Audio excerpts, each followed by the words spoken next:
On Overdrive today, we drive Lamborghini's very first hybrid sports car, take the Mini Countryman EV for a spin, and get you an in-depth first look at the newly launched Mercedes-Maybach EQS 680 SUV. Hello and welcome to Overdrive. I am Soini Dutt. The Revuelto is Lamborghini's very first hybrid sports car, and it not only has embraced the complexity of a hybrid, but also has managed to master it. Here's Rohit telling us more about it after his very exciting drive in Europe.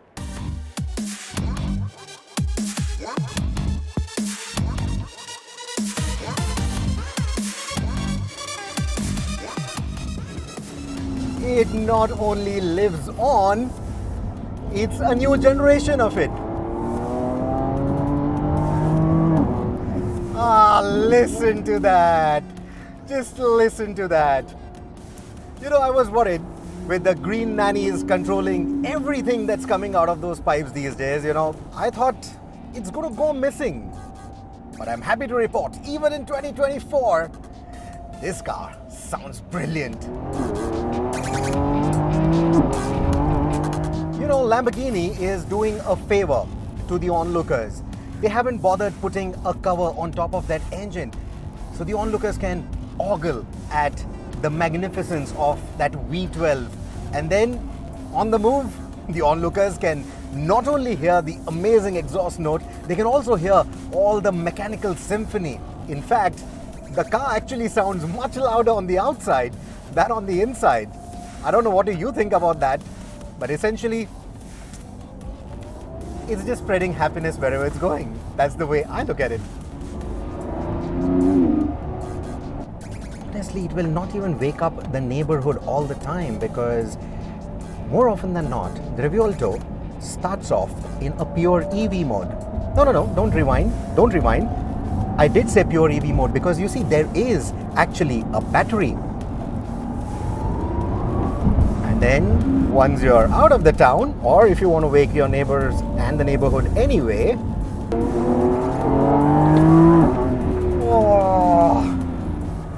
you can do that too.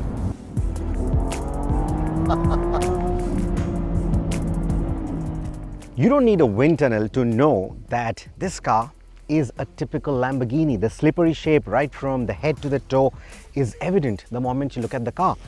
Of course, it's not as radical, it's not as menacing to look at like some of the previous Lamborghinis, but all those design details borrowed from the design language established by the Terzo Millennio, it stands out so nicely, especially these lights. It's got a very refined face to it, but at the same time, it reminds you it's still a Lamborghini. There's still a lot of power in that engine. Opening the scissor doors reveals a carbon fiber tub forming the passenger cell, an evolution of the Aventador, but 10% lighter and with improved torsional rigidity. The entire frontal structure, including the impact zones, are now fully carbon fiber too, replacing the aluminum elements. It contributes to a 20% weight reduction at the front and compensates for the two electric motors at the front wheels, while maintaining similar levels of crash safety protection. Inside, the cabin is a blend of familiar and new-age tech elements and looks fantastic. It's got all the familiar elements: a fighter jet-style cover for the starter button, floating vertical instrument panel that looks like it came from a Ducati Desert X, and a roundish steering wheel. Yes, even in 2024. With rotary switches and knobs to cycle through various modes and functions. Then there are the new-age features. There's a slim passenger screen, so you don't have to do the old neck twist to check the speed.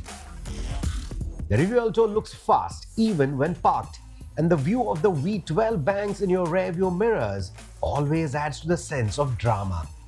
Speaking of speed and drama, the new V12 is lighter than the Aventador's engine. There is an engine and there are 3 electric motors. So you have a power output of between 800 PS to over 1000 PS when those electric motors come into play. It's a hybrid system. So the combined output is 1015 PS to be exact. That's a lot, right? Of course, if you've experienced what Lamborghini's V12s feel like, you would expect a V12 from Lamborghini putting up 1000 horsepower is going to be absolutely manic, right? It is. It definitely is.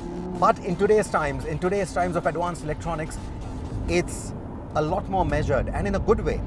It doesn't kill your fun in any way, but it's a lot manageable. So you can literally flirt with those 1000 horses. And the way it does that, it's just amazing. Because you see, the 4 in those previous names stood for all-wheel drive.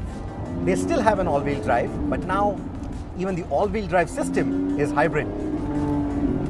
So essentially, there are 2 motors in the front that are literally ensuring that you get fast, grippy corner exits,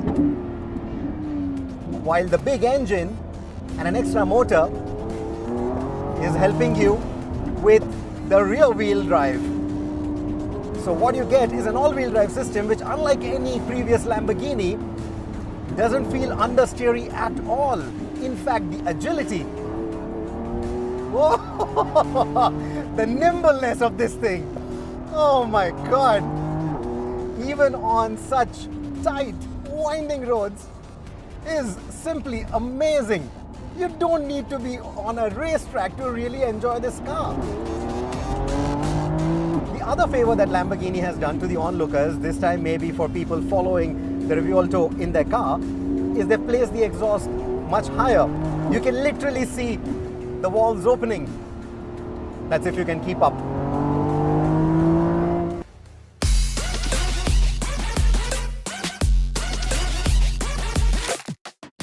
The new 8-speed dual-clutch transmission gets the engine and rear electric motor to sing in perfect harmony. The Aventador's ISR transmission was dramatic, literally jolting your brain with every shift. The Revuelto's gear shifts, on the other hand, are smoother, almost luxury car-like. The steering is a marked improvement too, no longer requiring you to muscle it around like an Aventador. Though I must say, I kind of missed that wrestling match. The Huracan Technica and the STO might still have the upper hand in the steering wheel, in my opinion. In conclusion, it just feels like a refined Diablo. Diablo in Spanish translates to the devil, the beast, which it still is. So glad the V12 lives on to make another generation happy, to make another generation of dreamers.